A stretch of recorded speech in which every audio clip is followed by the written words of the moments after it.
Ms. Michelle Key. This is just a new business, this is the financial reports or official COLA award letter for budget revisions and advertisement for part-time floaters. Have a motion? Motion. Motion by Ms. Vital, Second. second by Mr. Booty. Let's vote.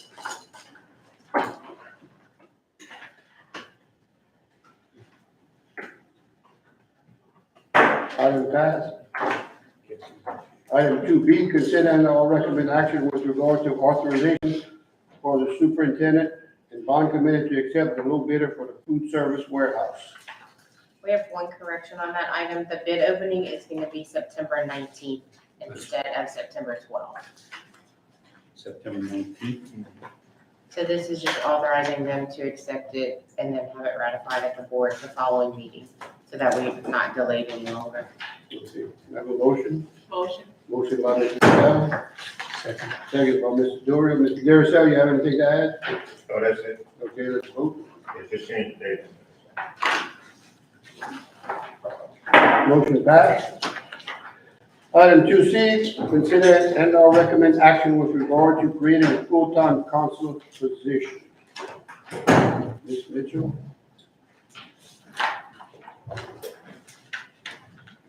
Thank you. Good afternoon. Good afternoon.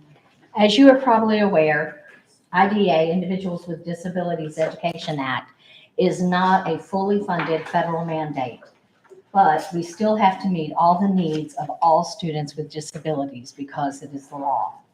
Each year, our IDEA allocation is a little less than the previous year, but our mandate does not change. 85% of our current IDA budget is allocated to salaries, benefits, and insurance costs, as well as contracted services. Across the nation, we have seen an increase of 15% more students with disabilities being identified. And we right now have about 10 students waiting to be evaluated in our babies program. Of those, many of them are children with autism, so that requires additional services that we must provide them. Many of our students require counseling as a means to fully access general education. Currently, we have 2 counselors paid out of IDA funds. One is contracted for 40 hours per week, and one was contracted for 30 hours per week. We had IDA funds to fund 20 hours per week, and we used ARP 611 stipend funds to fund 10 hours per week.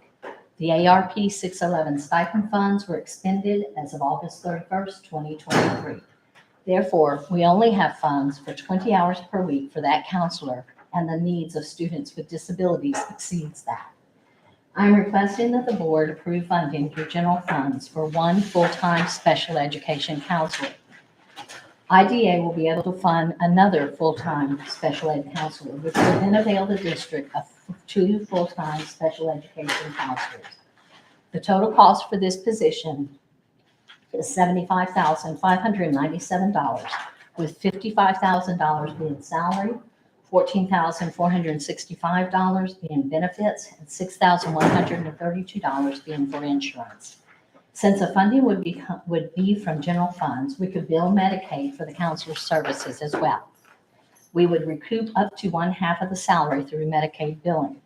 It will also help increase the health center Medicaid revenue. For the past several years, up until this school year, we have had a revolving door with counselors. That means we've had different counselors every year. I've had nothing but positive feedback from our school on the performance of the 2 current counselors. One is a male, which really helps with our male students who need a male role model. The other is a female, which is also beneficial. Even though we try to keep counselors in geographic locations to prevent too much drive time, there have been occasions where we have had to have a female counselor meet the needs of a student in the Breaux Bridge area due to the need of the student, and vice versa. So sometimes we've needed a male counselor to go to the St. Martin area. It is important that we maintain consistency and constancy for the students with the same counselors. We have begun to see improvements for our students with disabilities as it relates to the behavioral and social emotional needs. However, the possibility of losing counselors due to not being able to provide full-time funding is a real concern. Then the students have to start over again with building rapport and developing trust in the counselor before we can begin any real work. This takes time and reduces the improvement we see in meeting IEP goals for behavior and social skills. Another issue to consider is the domino effect of not funding this position. Our need for occupational therapy services for students with disabilities has increased. And without the ability to have a 40-hour per week and a 30-hour per week occupational therapist, we won't be able to meet the needs of those required services. Remember those ARP 611 stipend funds I mentioned earlier? Yes, they pay for 10 additional hours per week for our part-time contracted occupational therapists. This means we will be back down to only funding 20 hours per week.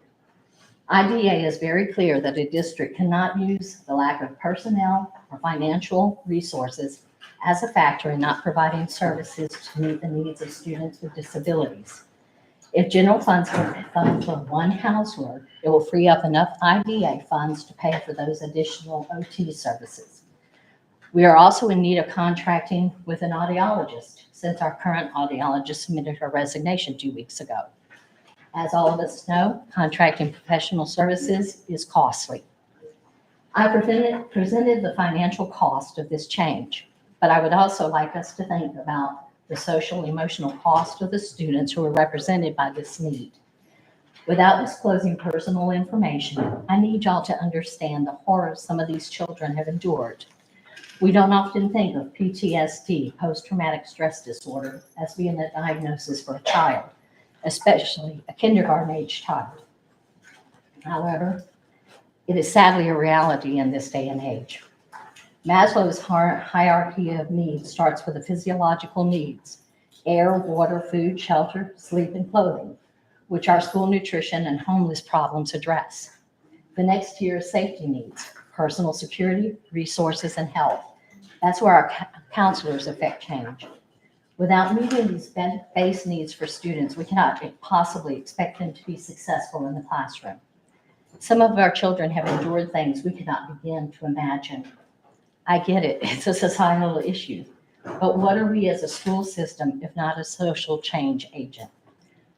My last challenge to you would be, what could be too great a cost for changing the outcomes of these students? Thank you.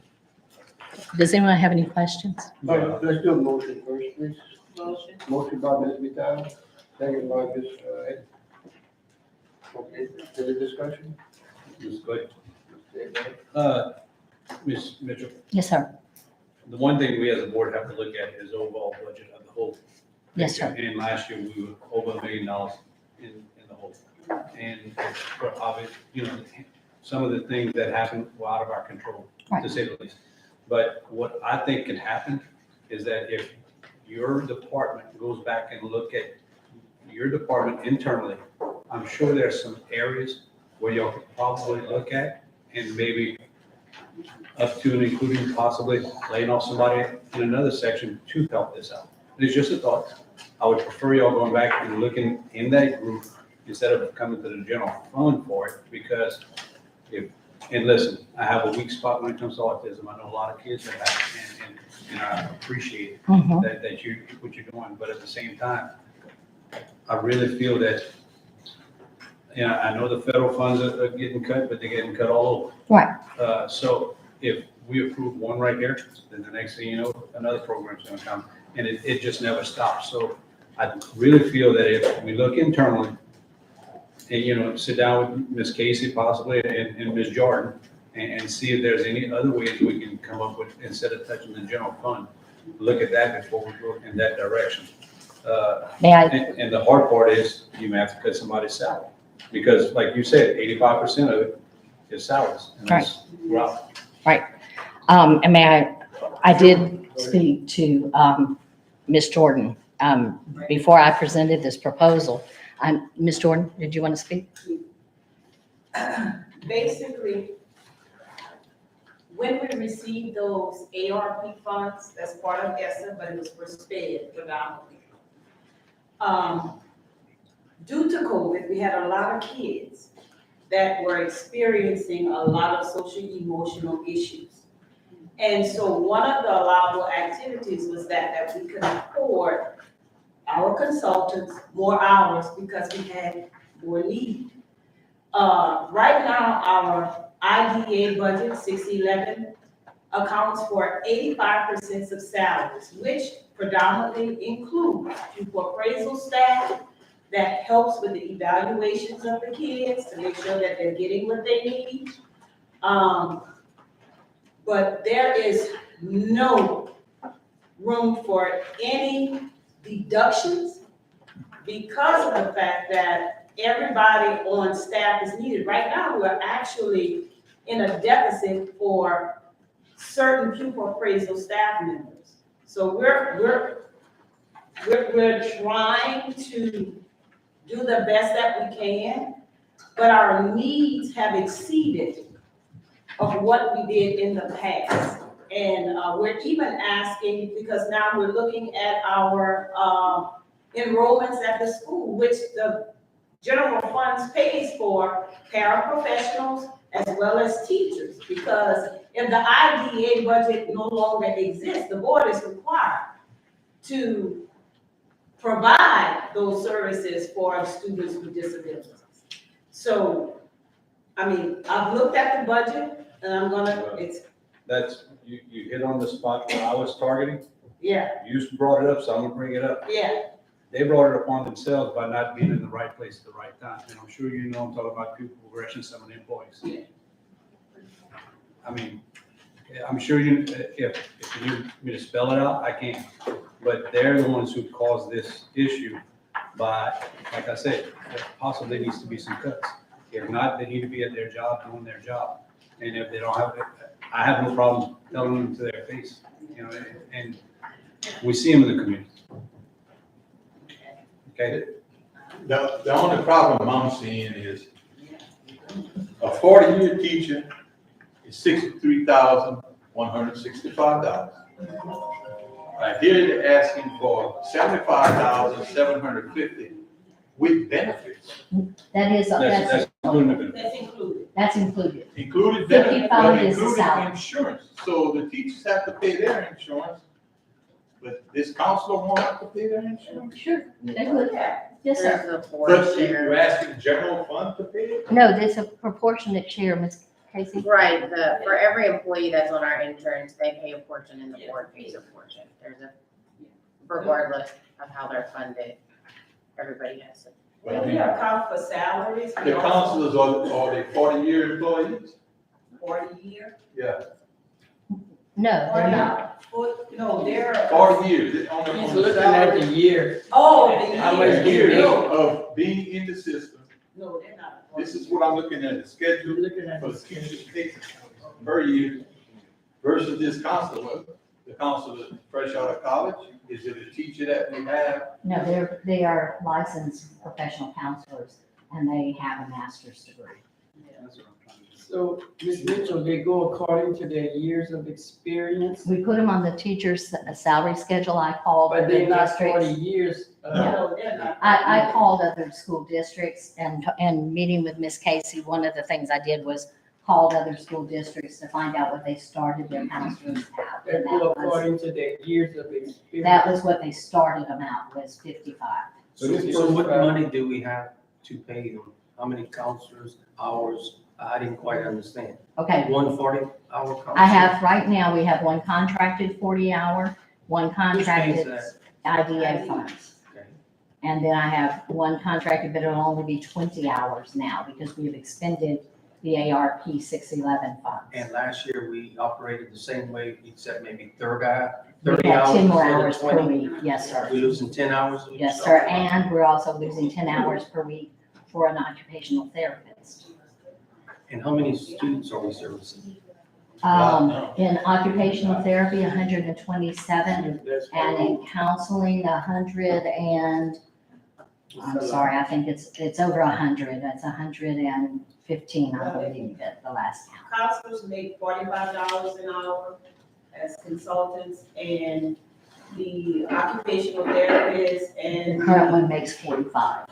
they make 65. Our experience once Miss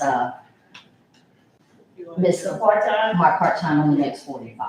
Because So she would you started say out. we're with servicing us. more students this year than Yes. last year? Yes, sir, and we continue to add students. I mean, even today I got a new one. I can tell you from experience that we're servicing more children, more and more, From COVID. I don't want to use the word, but more extreme or more severe cases are cases that we're seeing in the schools that we haven't seen in the past. And the numbers are very large. They're increasing. Yeah, I have, since COVID. I have one of the counselors sees one student every morning before school begins so that we can keep the student in the classroom. And why are we losing that one person you said we were losing somebody? We would lose, the hours that are provided. So I have a question. Yes, Are we sir. gonna drop some of these part-time people, or we're just gonna add another, full-time counselor? That's what I was telling them to go back to. No, we wouldn't, we would just increase it to a full-time person instead of just being 30 hours. But if I heard correctly, it's not gonna cost the board that, $75,000. Some of it is gonna be billed to Medicare. Yes, sir. So how much would What that I'm be? saying is, But we're I'd gonna like to- I'd like actually to make money if you look I'd at, like to if review you their look at the schedules. overall picture, Let's review when their that counselor, does a review, have a student in, that counselor is charging Medicare, so the money is coming back to the school system. Not that much. Well, Let's- definitely as much, because she's charging. Let's review the $40 schedules an to hour. make sure that we are accurate with the numbers. And also look at the progression area where I'm telling you guys, there's area for correction. Well, If y'all not that's- seeing it, you that's need to call and find out. But I'm understanding, it's just like we got I our did, health I centers, provided them a Our copy health of centers generate money. the When the schedule. kids go to the health center, we bill. So is this a Medicaid, schedule right here? Medicare. Yes, So, sir. in essence, we That's a gonna be daily billing schedule, Monday through Medicaid, Medicare Friday. For some of the services. That's throughout So the parish. that's gonna be money. That's, that's for one counselor. That counselor might be making more money, less money than she bringing in. That's the other counselor. I did not provide that counselor's. But he also has a schedule, just very similar to that. It might not be the same number of students per day, maybe a little bit different because he covers more schools. Now, when we bill Medicaid, Medicare, Yes, sir. does we bill them on our rate per units or? It's per unit that the Medicaid allows us to And- bill. And that's quite a bit of money. Well, it would probably, from what I can I'm familiar recall, with the billing system. for the licensed professional counselor, it's more than like my OT can bring in. Right. So that's one of the reasons we, Yeah, so it's basically gonna cost the board, nothing. We just- What's the difference between what we gotta pay and what Medicare pays? it could be up to half of the salary. I'll let, It's half the The salary. most you're allowed to get Well, after Well, the necessity. We're gonna make money. on an employee is up to half their salary. Can't get any more than that. So we're not gonna be making money with it. no, sir. You don't get All a right. lot of It's a necessity for the children. That's why we here. They have the children, the money, we have, y'all have the money. So let, Thank you. yeah, you want, it's a necessity, that's important. But next month, I'll put an item on the agenda and you'll see exactly what's going on. I know exactly what's going on. It's a necessity for the children. Oh, and listen, like I said in the beginning, I agree. And, Ms. but Richard, there's you said area. something about the lady making 30 hours and she wanted 10 more? No, sir. No, ma'am. She was gonna be cut back to 20 hours and that be cutting the So she- occupational therapist back another 10 hours. That doesn't meet the needs of the students we currently have receiving OT according to their IEP. So we're gonna be at a deficit in that area as well. So this is kind of a domino effect, which is why we were asking for general funds, pay for one of the counselors so that we could recoup some money in IDA funds to pay for the application. We should. Mr. Wilson, It's you a said wait till the next meeting to decide? Audio. Yeah, what you do is. It's get- important get what for we the children. Get some Medicare per unit, and figure it out. I'm pretty sure we get like $65 to $70 an hour. Per unit, we probably get No. like $25. I don't think so, Mr. Poche. I'll let Miss Adrian. You don't think so? I know so. Okay. I'll give you that. I know exactly what y'all doing. I have the same type of business. I got a home health care. I built for council. I can tell you what I built. Okay. If you don't know how to do it, I can show you how to do it. That might be good. And have the staff research it more, and come back, We have a motion on the floor by Ms. Abear for, postpone it for 1 month. postpone it to the next So meeting. staff can research and get back to the concerns that we have. And I was saying by Mr. Stanley. No substitute motion, let's vote. Voting on the substitute motion, right? No, The motion to table, we'll table, postpone. we'll table to the next. Oh, we did take it. Okay. No, we're voting on the motion to postpone, Table. the table, yes. Motion passed. Item 2D, consider all recommend action with regard to approval of the 23-24 salary schedule. Ms. Lord? There were no changes to the salary schedule, but per the language of the stipend that the state issued, the board had to formally adopt our 23-24 salary schedules to include that stipend. So what I did is I added a sheet into the salary schedules that I handed out that included, basically what I gave y'all last month, just spelled out each month what our stipend would be from sales tax and then the state stipend and then what the grand total. So we just need to formally adopt. Nothing changed to any other salary schedules. Ms. Casey, I have a question, and it's just been meaning to call you about it. Could you possibly research the high school assistant principal's pay versus the dean of students' pay? And just see, and I understand that they don't work 12 months like a high school principal or anything like that, but I'm hearing bits and pieces that there may be some conflict right there, but if you don't mind, Yes, I can take a look at that. that's all. Have a motion?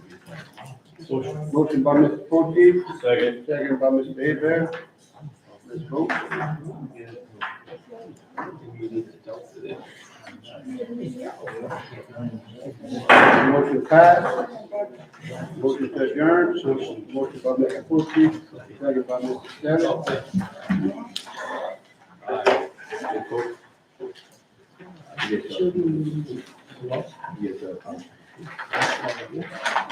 Not you. You tell me, I get it.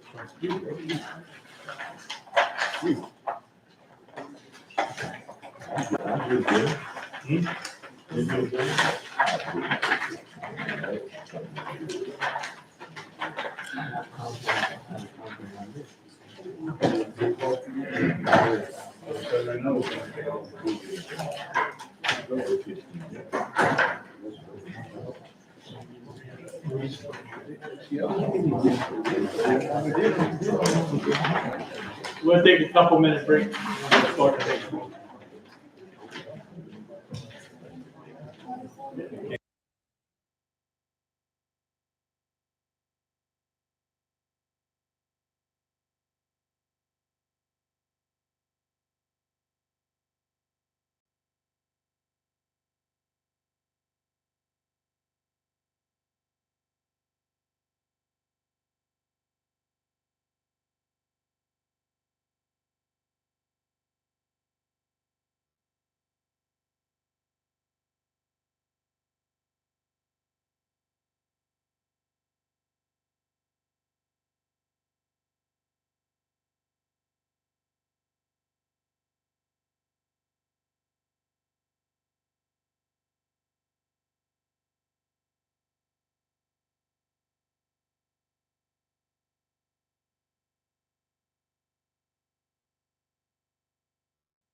will affect our students and staff.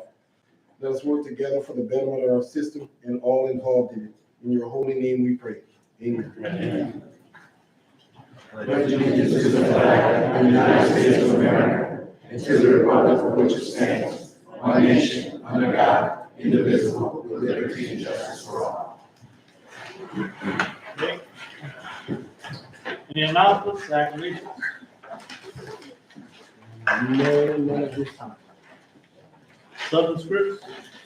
Okay, our subscript employee of the month, for this month is Ms. Victoria Senegal. Ms.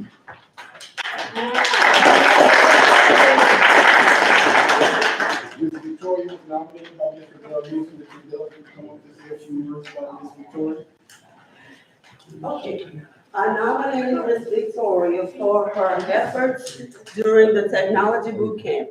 Each year I put together a technology boot camp, which is like a mini conference. And Ms. Victoria got over 80 door prizes for us this year. So we had the most door prizes this year. We had the most participants. We had over 100 participants both days. And we had 28 classes each day. So she did a phenomenal job, and like I said, with Mr. Wiltz's theme or his motto, his vision statement is "We're better together." So that's a testament to us better together. She's in this building, I'm in the other. Thank you, Ms. Victoria.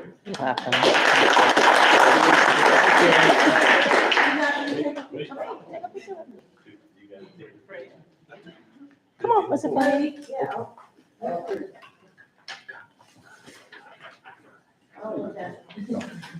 Ready?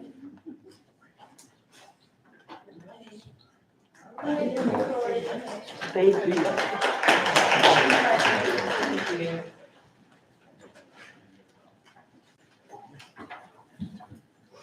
All right, next would be presentation by candidates running for office.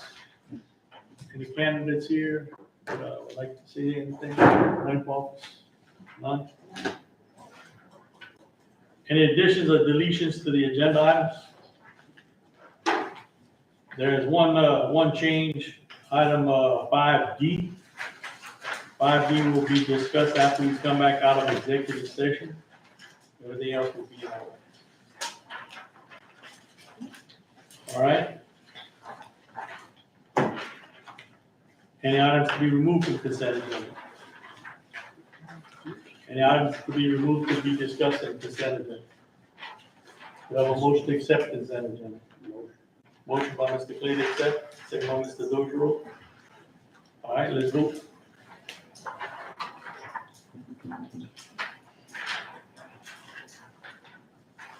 All right, motion passes.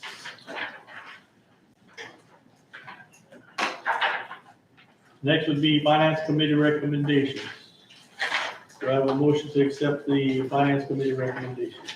Move. Motion by Mr. Abear. Do I have a second? Second by Mr. Clay. All right, let's vote on.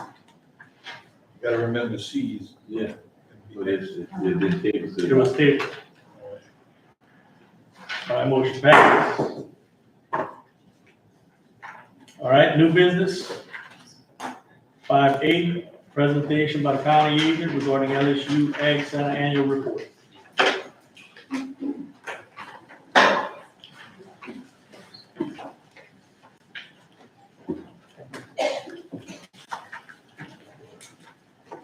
Good afternoon. Good afternoon. That time of year again, when we come and give our annual report. I know I see a lot of familiar faces here.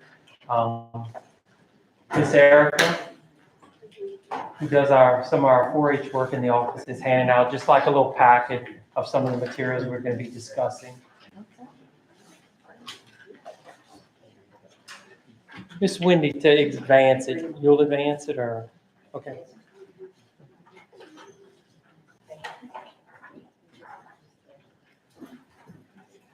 Okay, so in terms of our staff, we haven't had any big changes in our staff at the office. I'm doing the agriculture and horticulture work for the LSU Ag Center here in St. Martin Parish. Our 4-H youth development, we have Miss Ashley East, who you'll be hearing from a little bit later, who's been with us, I believe, for over a year now. We also have Miss Erica Poirier, who just passed out the packets to y'all, and they run our 4-H youth development program. We'll also be hearing from Miss Jessica Randazzo, who's been with us for a while now. She does our family and consumer services, sciences, and SNAP Ed work in the parish. And we also have, she's not here with us tonight, administrative coordinator, Ms. Leah Bajerman. So we talk about agriculture in St. Martin Parish. It's big business. It's probably the biggest industry we have in the parish. The last statistics we've done are from the last, I think it's from 2021. It's worth about $85 million in the parish.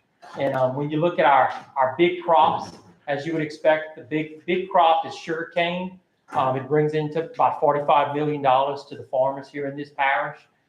That's followed by the fisheries efforts that we have with crawfish. We've built the wild caught and the farm aquaculture industries in the parish brings about 21 million. And then we look at the other things that we're involved in, like soybeans, 1.4 million, rice, 4.6 million, and our other animal enterprises like horses and cattle, about 7 million.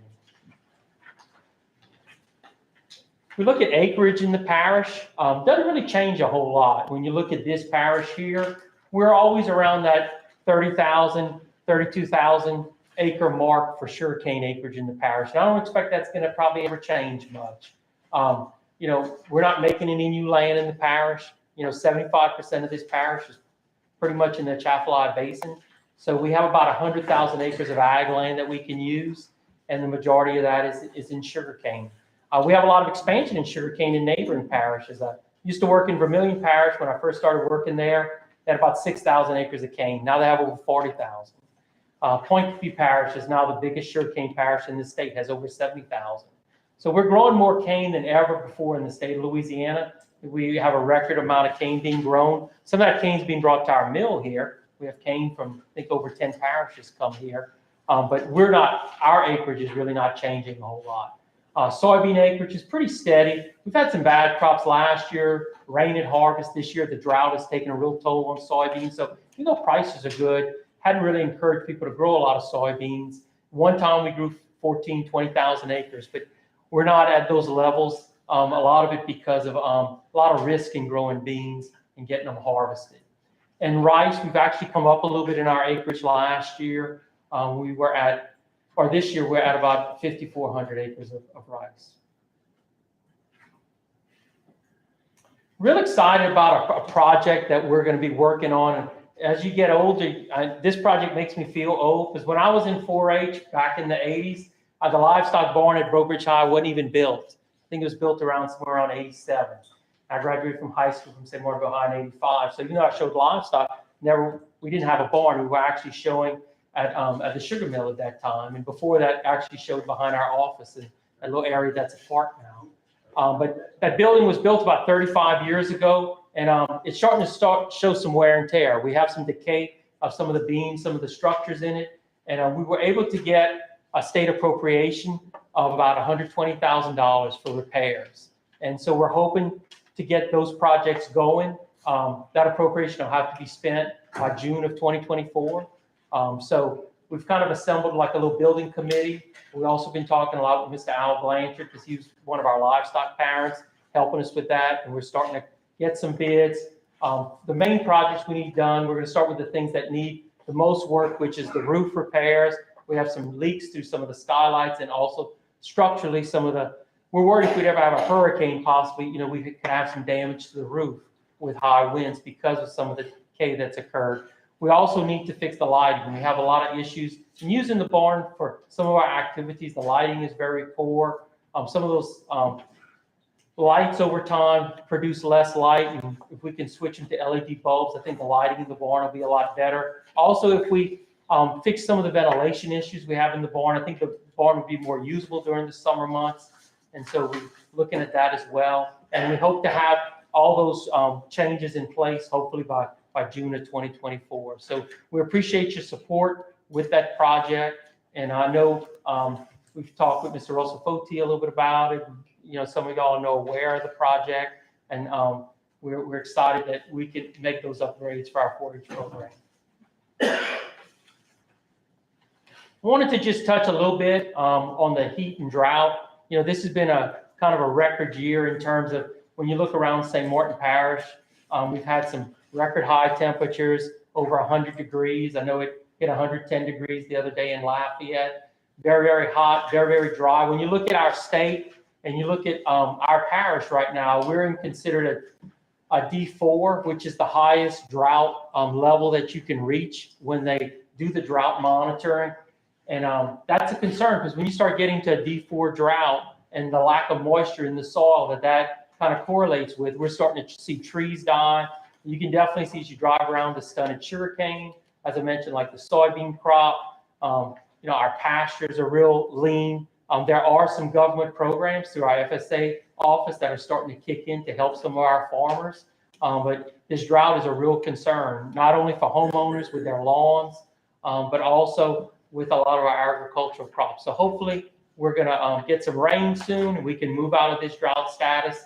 Even though the cane is short, the cane's very sweet. The mill's supposed to start, I believe, around September 28th. They've even started applying some ripener to the cane to start getting it harvested, but we're probably not expecting a bumper crop at this point because of that drought that we had. We're expecting probably a little lower tonnage. Some of our estimates maybe put the tonnage at hopefully maybe around 28 tons per acre. The price of sugar is good, which should be very helpful, kind of make up for maybe that little bit lower yields, but that's kind of where we're at in terms of that. And next we're going to move on. You'll hear from Ms. Jessica. She's going to talk about our nutrition programs in the parish. Okay, so good afternoon. I'm Jessica Randazzo. I am the nutrition agent for the Ag Center. So I mainly work through a grant called SNAP-Ed, or Supplemental Nutrition Assistance Program. So that focuses mainly on lower income communities, people that are eligible for EBT. So we have loved working with the schools for that. Part of my time is doing nutrition education with all ages. So sometimes I will be with Head Start kids, sometimes I'll be with their parents, and we'll talk about nutrition, healthy recipes, what we can do to make that food dollar stretch. Also, I've enjoyed working with schools, doing school gardens, partnering with Stewart, doing garden-based nutrition education, teaching those kids how to grow our own food and keep it safe, right? Food safety, as well as making it taste good too. So if you go to the next slide, another part of my job is facilitating a organization, or it's just a coalition called Healthy St. Martin. We have many great organizations that are partners, one of them being someone from the school board, Ms. Adrienne here. She's a great partner on there. Our coalition works to connect different organizations together so that we work smarter, not harder, for the goal of helping the community make the healthy choice the easy choice. So these are several different projects that we've worked on, providing healthy recipes at grocery store, providing those recipe videos as well that are right by the food item and the produce, so you know how to use it safely, partnering with Second Harvest with their mobile market, as well as St. Martinville's Garden Club, and they started a blessing box, and we've helped them with that, as well as putting in some exercise and bike trail signs throughout the park, as well as story walks, which promotes literacy as well as health and education. So I just want to thank you, and next will be 4-H.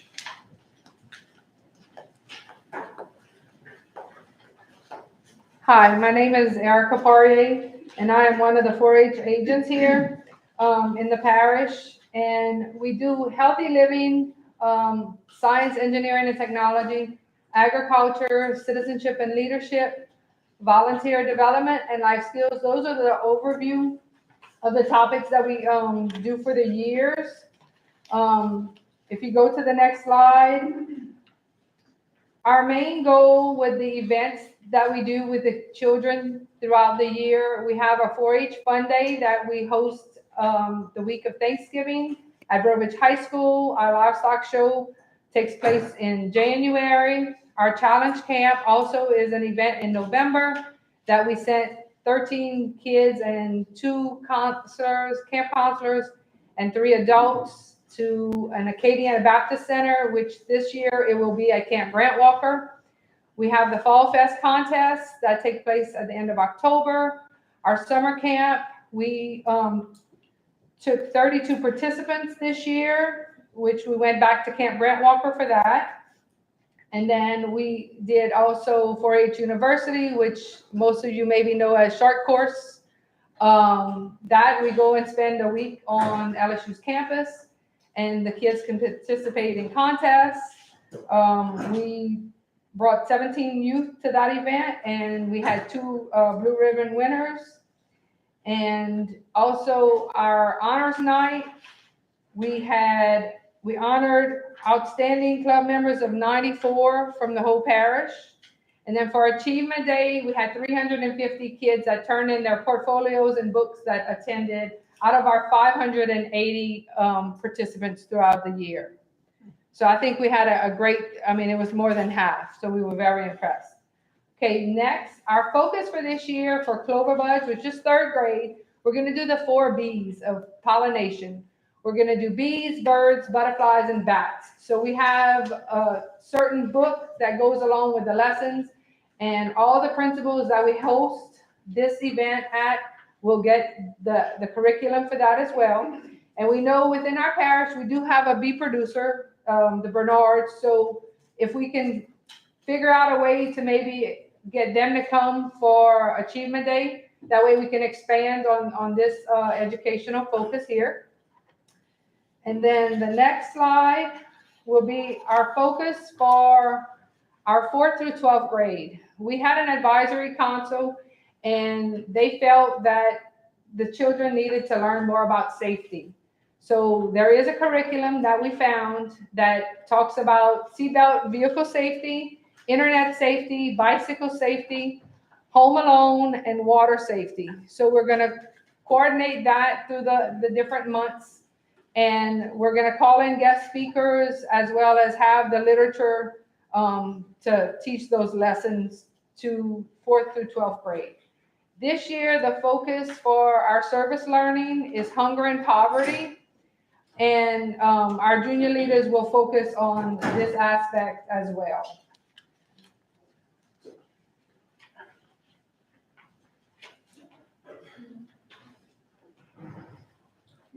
Good afternoon. My name is Ashley East. I am the other 4-H agent here in the parish. This is my 2nd year here, but my 7th year overall as a 4-H agent. I'm going to talk to y'all about some enrichment programs that LSU offers. So these curriculums are offered to any teacher, whether they do 4-H work or not. Any teacher can apply for this curriculum, and it will be mailed to them on the jump drive. All LSU asks in return is the demographic numbers of the kids that they reached with this curriculum. So there's 8 different ones this year, and I'm gonna try and read this little bitty print. 4-H Youth Wetlands, Team Up with Tigers, Seeds to Success, Clover Bud Ag Awareness. Next slide, please. Financial Management, Life Skills Development, Louisiana 4-H Strong, and Health Rocks. So if any teachers in the parish are interested in any of these different topics, they can email us and we will get them in contact with the correct person with LSU, and they will receive a full year of curriculum. It'll be different lessons that they'll have the full access to the whole lesson plan, and they just ask for demographics back. So next is our project clubs.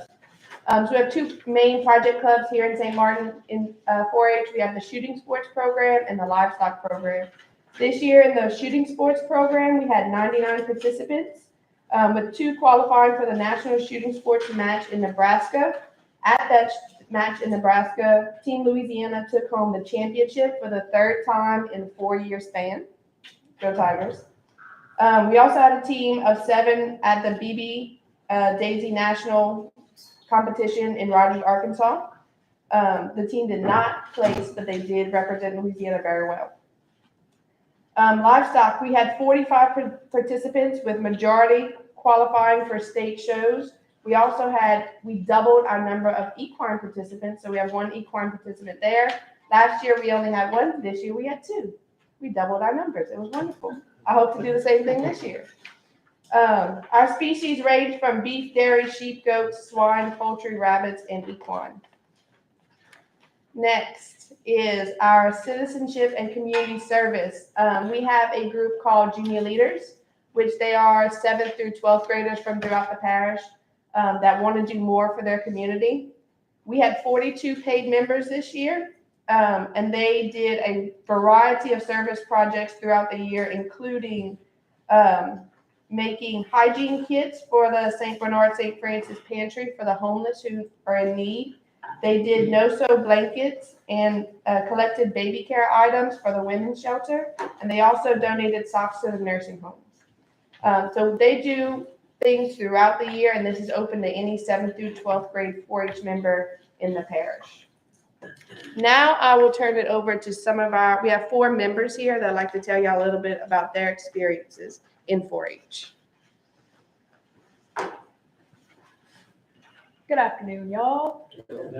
My name is Alyssa Terrio. I'm a senior at Turtles Catholic High School, and I've been in 4-H since I was a little baby in 3rd grade. And a common misconception about 4-H is it's for them country kids who like wrangling the cows and stuff. But let me tell y'all, it is so much more. From a young age, 4-H has taught me to come out of my shell and be a little bit more adventurous in my life. Not only does 4-H have something for everyone, it's a great place for kids to learn how to grow as a community and how to help each other. For example, through the 4-H Junior Leader Club, I have been able to get involved in my community. As Ms. Ashley mentioned, we got to make bags for the homeless people in need, and we got to learn a lot about the local wildlife and how to preserve that wildlife, which is very important in this day and age. Also, 4-H is a great opportunity to teach kids about important life skills such as gun safety or why it's important to be able to handle a firearm safely and responsibly, especially in today's society where that's kind of cast aside and seen as like a taboo topic. It's really important to talk about, and 4-H does that through their shooting sports program. And finally, I'd like to talk about how 4-H has helped me personally grow into the person that I am today. If it wasn't for 4-H, I wouldn't have branched out and learned things about myself. Like, I can handle a firearm. I used to think that I wasn't going to be able to do that, especially because my family is like just girls, other than my dad, obviously. So I used to think, oh, well, I'm never going to be able to handle a firearm because I'm not a boy. But my dad made sure that I got that opportunity through 4-H. I got to shoot my bow. And now I know how to handle that firearm responsibly, which I think is something that really was important to me and helped me connect to my dad in a very special kind of way. And that wouldn't have happened without 4-H. And then also I got to branch out and go into public speaking a little bit more through 4-H University. One of the contests that we have is public speaking. And through that, I was able to get a little bit more comfortable in front of people talking and also have a good experience talking about things that were important to me, such as my culture and how 4-H helps me preserve my culture. So thanks to 4-H, I've had a lot of good life experiences, and I hope that 4-H can continue to give kids like me a chance to get involved in their community and really learn how to be good citizens for our parish and for our whole world. Thank you. Thank you.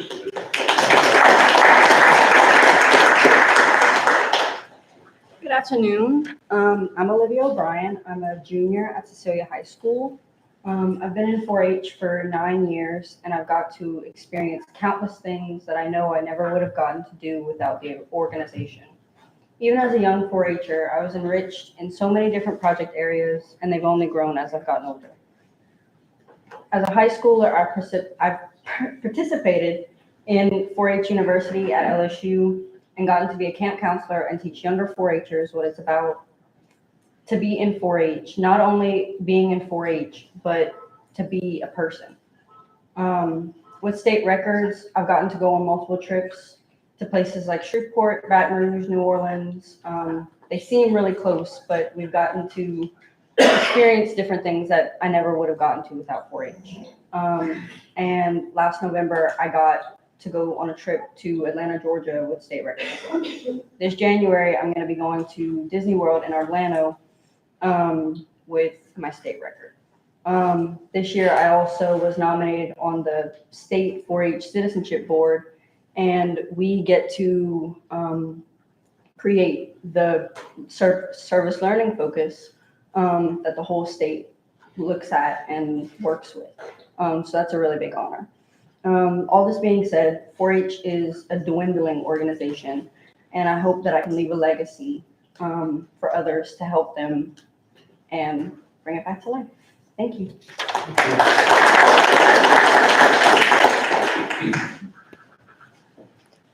Good afternoon. I'm Ava Johnson. I'm a junior at Cecilia High School. This year I have went to 4-H-U and I've made lifelong friends forever. I went to Nebraska for air rifle shooting sports nationals. My team came out first, and then I went to Arkansas for Daisy nationals for BB. And then I went to 4-H Camp Grant Walker as a counselor. And the little girls and the little kids over there, I know will want to come back next year. And I know that they are going to love 4-H and hopefully they will continue to grow like we did. And they will continue to be a part of it. Thank you.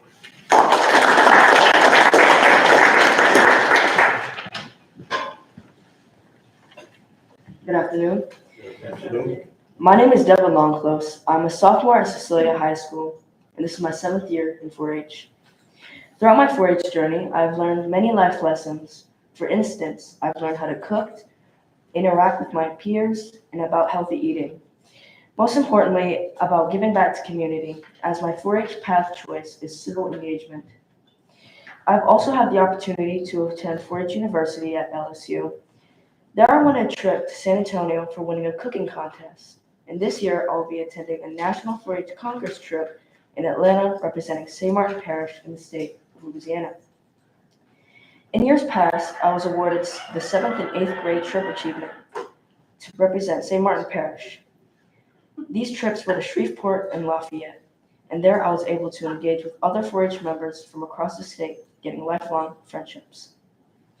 I would personally like to thank St. Martin Parish School Board for your continued support of our 4-H program.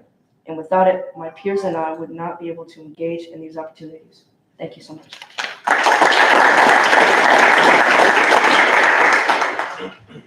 All right, I think we have one more slide. The Ag Center's mission as a whole is to help the people of Louisiana improve their lives through an educational process which uses research-based knowledge focused on issues and needs. And with that, is there any questions for us? Yes, sir. Grant Walker is still open. Camp Grant Walker is still open and kicking. I went there It had the 58 years ago. They It just had the had 100th 100th. anniversary last year. Yes. We were there. They did suffer some damages with the 2 hurricanes, but they are coming back bigger and better. Over 58 years ago, I went over there. Yeah, we had a celebration. We had a birthday cake last year when we were at camp, and it's always interesting. The admission to go to camp 100 years ago was the kids would come by rail and they would bring a chicken. To bring a chicken, and that was your payment for camp. Now it's not a chicken anymore. No, there's a lot of chicken. It's been there for a long time. Oh, yeah. I remember. It was good. That was to get out of work, that's why I went. I didn't have to feed the animals. There's air conditioning in the cabins. Oh, and you got everything. that? I Got know. to eat and work. Yeah, they got air conditioning now. Air conditioning. Probably I from the wish we late could have had 80s. pictures of it. They would, the updated pictures of it. They have like extra property in the back now. There's a wetlands building. They've dug a pond. It's beautiful. If you're ever going through that area, stop by, because it's changed a lot. They really invested a lot of money in the infrastructure. Have a lot of new buildings there today. Yeah, they had a swimming pool, but it wasn't people. Yeah.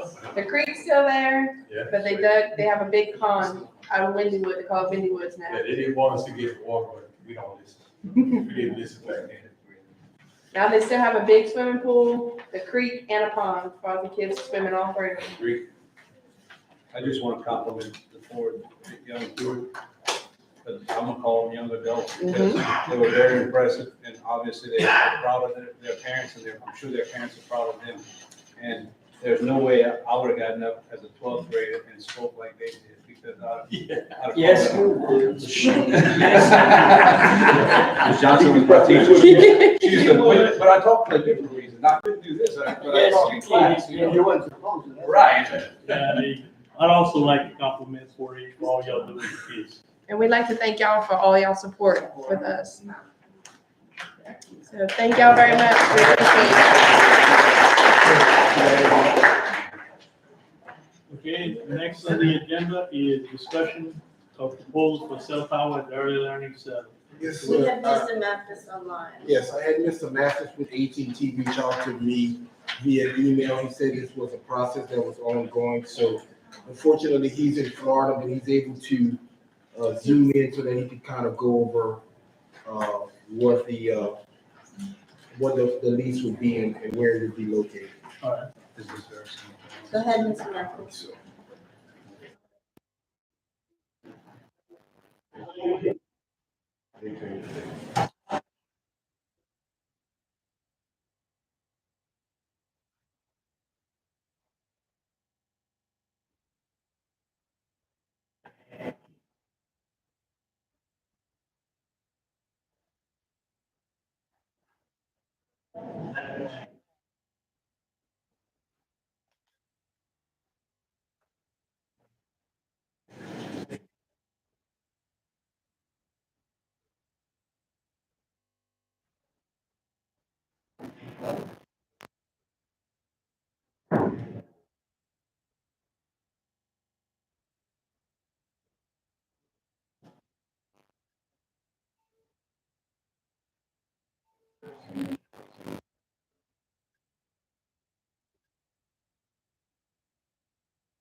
Am I hearing this right? They're not looking for, approve it and this one.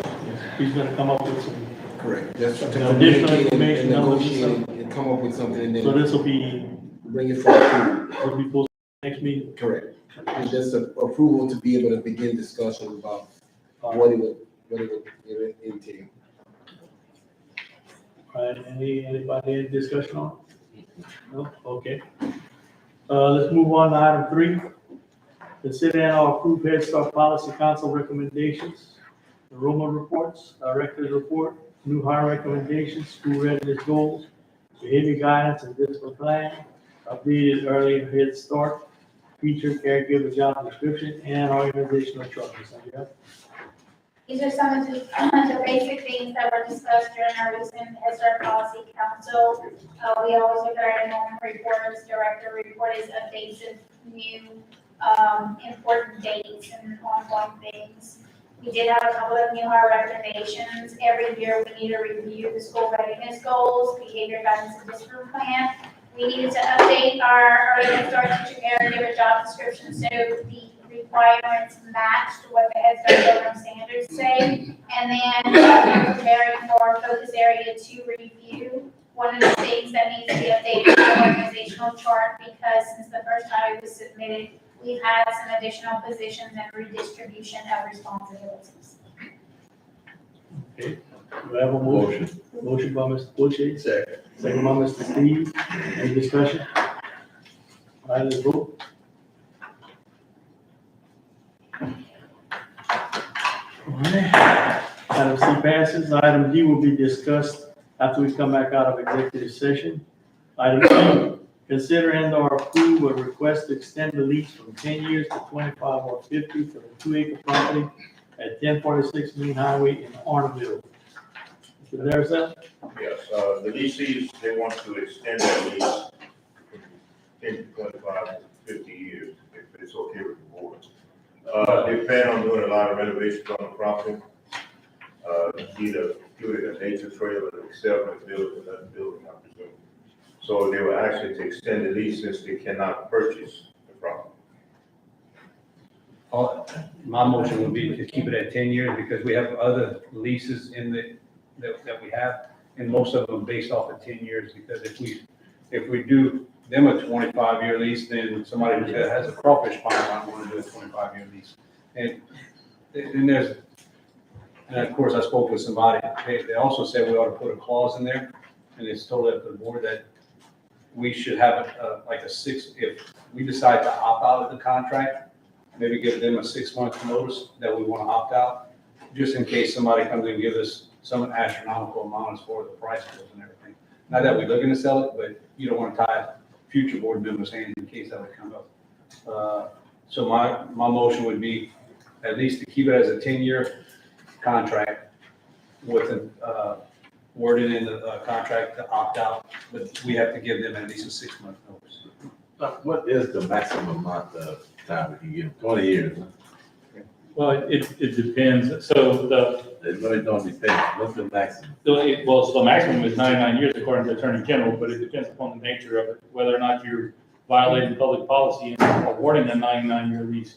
So it just depends. Yeah, anything above 20 would be unusual and customary. But there's not a statutory provision that says you can't lease it for, Now, it's different with, agricultural leases. It's different between the different types of leases. There are some limitations. I think agricultural lease can be more than 10 years. So it just depends. But yeah, 20 years would be. Yeah, just like Mark said, we can put some type of clause in it. But the clause would stand regardless if it would be 10 years or 20 years. Yeah. Most of our leases have some opt-out provisions. I don't know about this one specifically. I have to look at it. Most of our leases have opt-out provisions. Or we got to provide notice. A passport, and he's the one, and he's familiar with the land more than I am, so that's why I called him. And he said, I would leave it at 10 years and put, because he says prime property right there. You just never know. Okay, we have a motion. If they invested that much money. We have a second one, Mr. Clay. Any more discussion? All right, I'll notify people. Oh, wait, we need to vote on it, right? Yeah. All right. Let's vote on it, just to keep it at 10. Yes. All right, motion passes. All right, board members' requests. Consider and approve allowing students in St. Martin Parish to wear shorts effective immediately, Mr. Clayton. Yes, we had a young lady over here at the last meeting that put on a very good presentation about high school students and junior high students wearing short pants. So I asked Ms. Wendy to do a survey to all the junior high and high school principals. And the results came back with 8 for and 4 against wearing short pants from K to 12. So I'm asking the board to change the policy to allow them to wear shorts. I would probably consider it, but that person came to the last meeting and then put some stuff on Facebook. Really, I don't give a shit what you put about me. And I said in the open meeting. But when you got a negative attitude, you come from I'm speaking. Y'all want to take it outside? Be quiet. Okay? I'm speaking. Hey, hold the floor down. Shut up, in other words. I'm just telling you, hey, you got a negative attitude. I'm just letting you know, hey, you don't speak out. I say, a young lady, if you fit the shoot, you shouldn't have said nothing. I'm talking on this board here. You remain silent, I'll have you removed. Okay? But hey, you'll have you removed if you want to speak out and open. You don't let that woman come and address me. I'm gonna tell you right now. You don't do that. You tell her to step outside right now. She did not. Hey, I got the right to talk. She jumped up. I'm talking civil, and I can say what I want in this board. I can say what I want in this board. Hey, look, first of all, get the house out. Get them out. I'm speaking. They're talking over me. All right, let's keep it. They ain't gonna be, to come in here and talk. Y'all trash. Let me finish talk. Mr. Bochy. Let me finish talk. I was gonna try to say some good comments, but now you got negative. And like I was gonna say, they put things on the Facebook, all kind of negative things. They don't know how to vote member. Yeah, I got constituents. Normally when I leave this board meeting, I have an open mind. I went back to some of my constituents and I reviewed some of them. And the majority of my constituents say, hey, that wouldn't be a bad idea to have shorts. And people come out here and just make negative things on the internet. And you can put what I said in there because it doesn't make a difference to me. That's exactly what you said. But I'm saying y'all went out of proportion. And look, I wasn't directly talking to you, but since you're addressing me, then you're gonna get what you asked for. But Any other discussion? let me finish. But she just interrupted. All right, go ahead.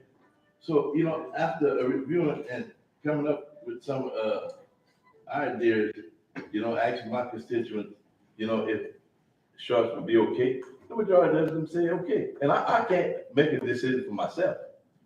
If it was my opinion, I would say no. But I have people I serve. And the people I serve say, hey, this is what they want. So, I'm gonna have to agree and say, well, I'm a vote for Mr. Clay tonight, for sure. That's how I look at it. But, the idea, I say, you jump the gun and you don't know the person. Go ahead. All right, anybody else have something to say? Mr. And I was like Mr. OJ, I did ask people, and I got mixed, and I pretty much know how some of the administrative people feel. The thing that I worry about is girls wearing the clothes the way they're not supposed to be, and then the boys with the saggy pants. I mean, it goes on right now with long pants and everything, but then when you have the shorts, I'm trying to figure out that. If this policy does pass, shouldn't we put something in there that would be more boys? You should have, if it gets out of hand. The policy says 2 inches from the knee, right? There is no policy. There's no policy. And my concern was the portion that says effective immediately, because I think as staff and administrators, we need some time to be able to get their policies in place before, like, if you say effective immediately, then tomorrow people are gonna show up with shorts and there's no regulating it from that point. So I think at least giving the administrators some time to be able to, for us to put as a district, something in place for 6 through 12 grade and then roll it out, instead of it happening just like, okay, tomorrow you can wear shorts. Because Ms. Winnie and I, we conducted a survey, and I'll just go over it. We asked 3 specific questions. Students in grades 6 through 12 should be allowed to wear uniform shorts. Eight of the 19 administrators from junior high and high school said they were for it. 7 were neutral and 4 were against. When we asked, do you feel that allowing students to wear uniform shorts will create more problems on campus? 42.1% said they disagreed or strongly disagreed with that. In other words, they didn't feel that it was going to create problems. You had 36.8 that said that they felt that it would, and then you had 21% that was neutral. The third question we asked was the uniform policy should not be changed at all. It has always been district policy. Well, again, you had 42.1% of people that disagreed with that or strongly disagreed with that, while you had 36.9% that strongly agreed or agreed with that policy, and 21 were neutral. So you could see from the surveys that were done, at the first question, they were in agreement that they were for the uniforms, and then the second 2 questions, they didn't feel it would create a problem, and 2, they said just because it has always been district policy doesn't mean that it has to stay that way. But again, my sticking point is that we can't just say, okay, hey, tomorrow you can show up in shorts.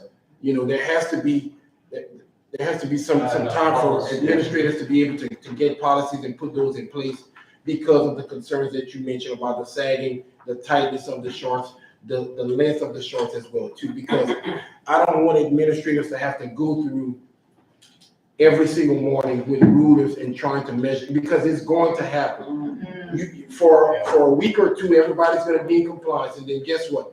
Then it's going to turn into something else. It's going to turn into biker shorts. It's going to turn into, and I'm not against it, but I'm just saying there has to be some regulation in what we're doing so that the schools can have some kind of order when dealing with this, because this is just another issue that the schools are going to have to deal with, coupled with what they're already dealing with. I'll reflect the fact with Ms. Dr. Dalcourt said, back in the day when she was at school, the assistant principal at the time spent most of her time doing that. And I've heard that too. Actually, one of the board members that I spoke to said, you open up a can of worms. But just saying, on the board request, you know, it's have to be discussion It's a first discussion. time and then been brought up at the next meeting. Okay, so we can reword it saying that instead of effective Excuse immediately. me. Okay, like what Mr. Will said, we have to have restriction. I'm for it, but I'm like half and half. And, it's all depend on what length the shorts should be. And if a principal sees that they go above what they're supposed to, they needs to call a parent. Okay, I'm for the short because I know it's hot. And like Mr. Porche said, I'm agreeing with him.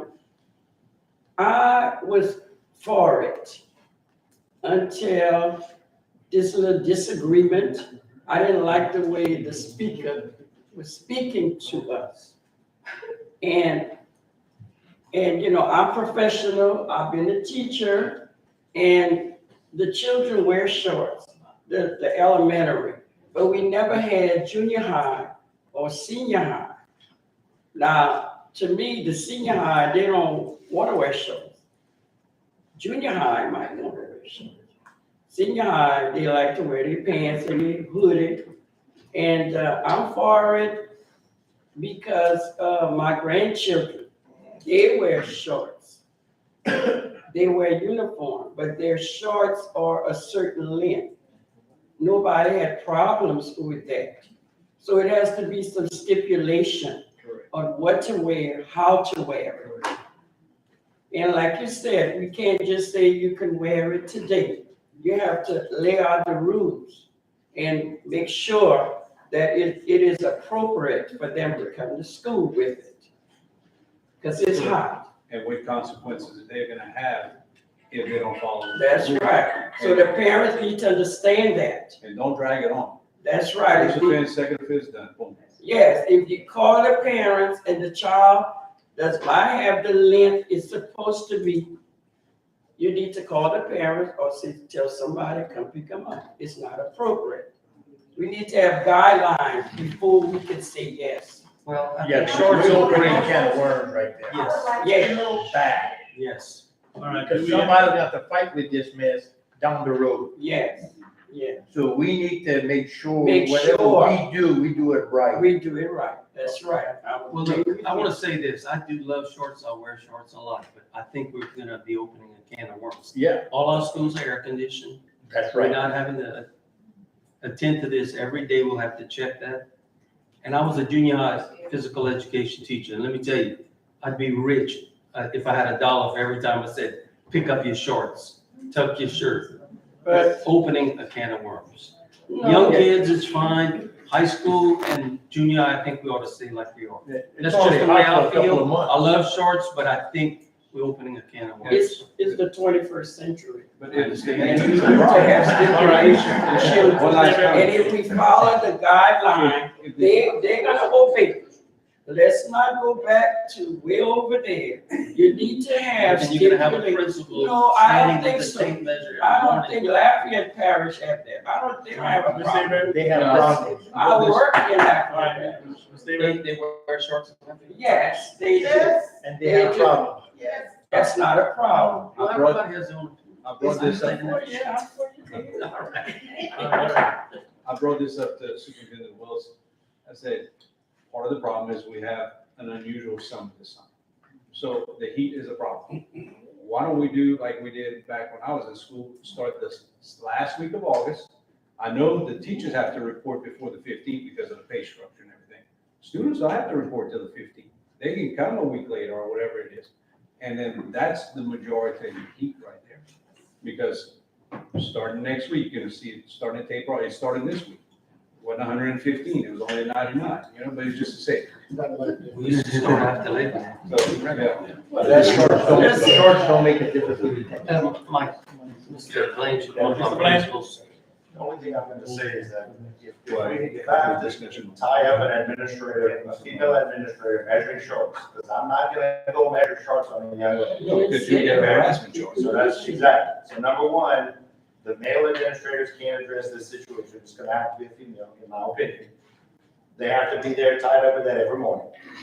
This year, at the very beginning of the school year, the end thing was, we're gonna wear skirts. Well, the skirts were shorter and shorter every day. And when the mom would get there, the skirts were at the right length because they didn't roll up the skirts. But before the mama got there, the skirts were rolled up and they were 6 to 8 inches above the knee. So we're creating a problem on the high school campus, is what I'm talking.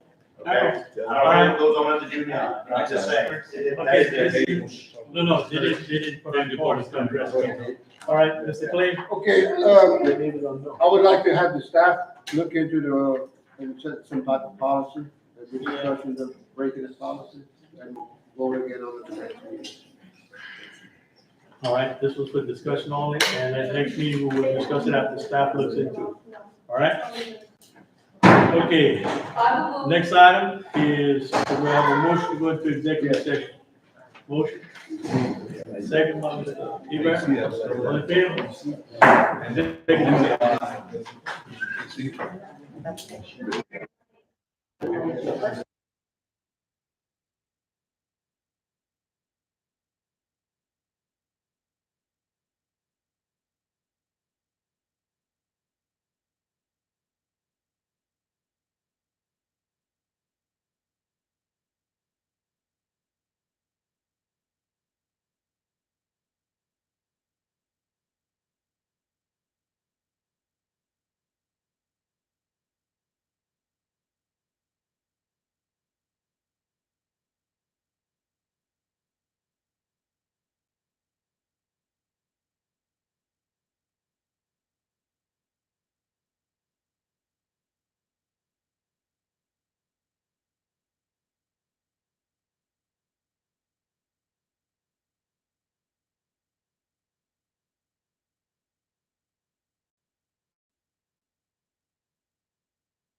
We're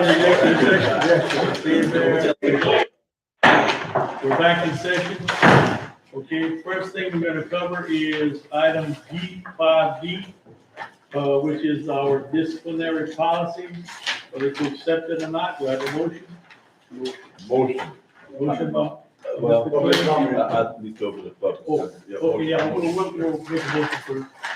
Okay, and at this time, we will accept, public comment on the discipline policy.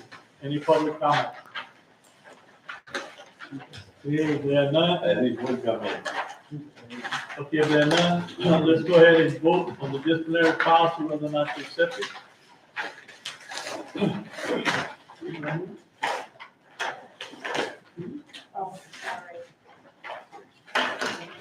Okay, motion passes, disciplinary policy.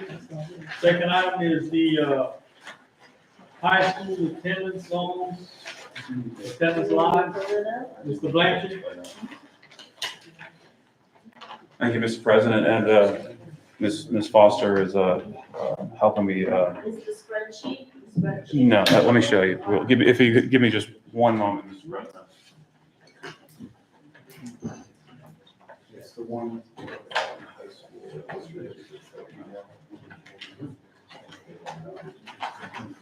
Yeah, it is.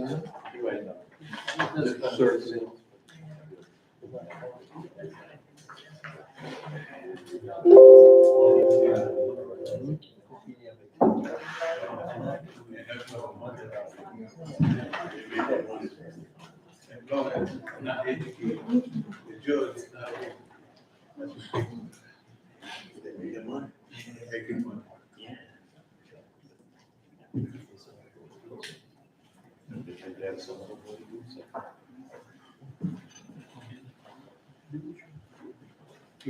Oh, while we're waiting for the display, Mr. President, I'll go ahead and read out the recommended motion.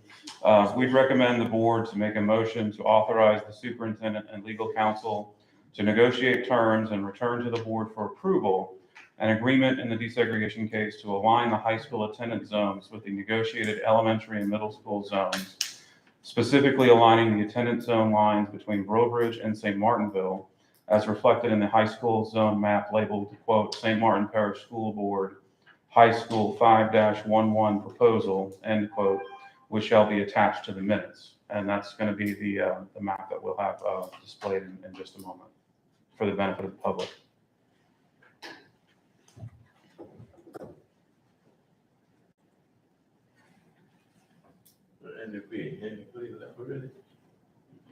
Yeah. Got it, Got tired. You thought you were gonna cause a ruckus somehow. We had them dead. It's the one labeled, that first. Yes, ma'am. We had some rough business. Oh, yeah. I've been good.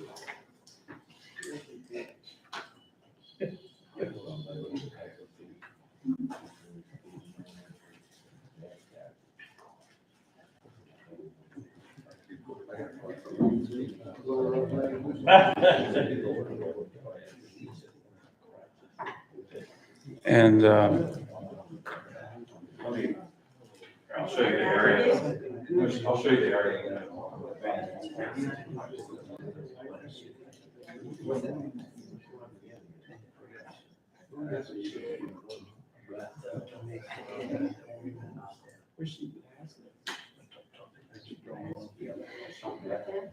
So, Mr. President, for the benefit of the public, what this motion is right now we have displayed on the two screens on both sides of the boardroom the current attendance zone lines between Brobridge High School and St. Martinville Primary.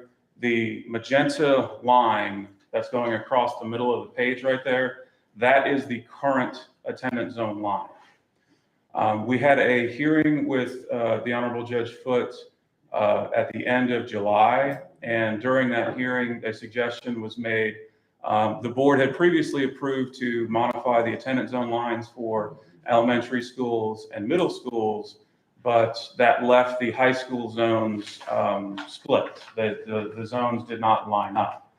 And one of the recommendations that Judge Foote made is that we should consider lining up the zones pre-K to 12th grade so that students would stay in the same attendance zone from pre-K to 12th grade. We know Parks is split, but this would eliminate a split zone between Brobridge High and St. Martinville. And the area above the magenta line, the shaded in pink area, that is the zone line that would match up with the proposed middle school and elementary school zones. It would affect right now approximately 22 students in high schools. But this motion is to authorize the superintendent and legal counsel to discuss terms with the plaintiff parties for how we could effectuate this change. For example, what students could be grandfathered in, high school students, they may have already bought their high school graduation ring, those kinds of things. We want to minimize the impact to them. So this motion is to authorize us to negotiate it and then return to the board for approval the terms that we negotiate. Are there any discussion? Well, do we have someone to make a motion first? Wait. A motion by Mr. Clay, second by Mr. Stelling. Any discussion? All right, let's vote.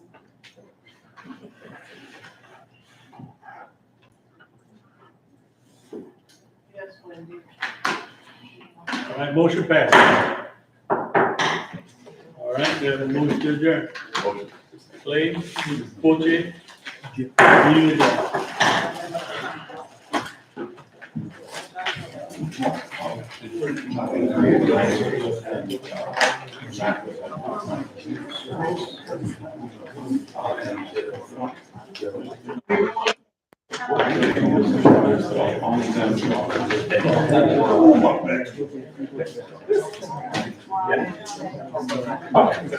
I just,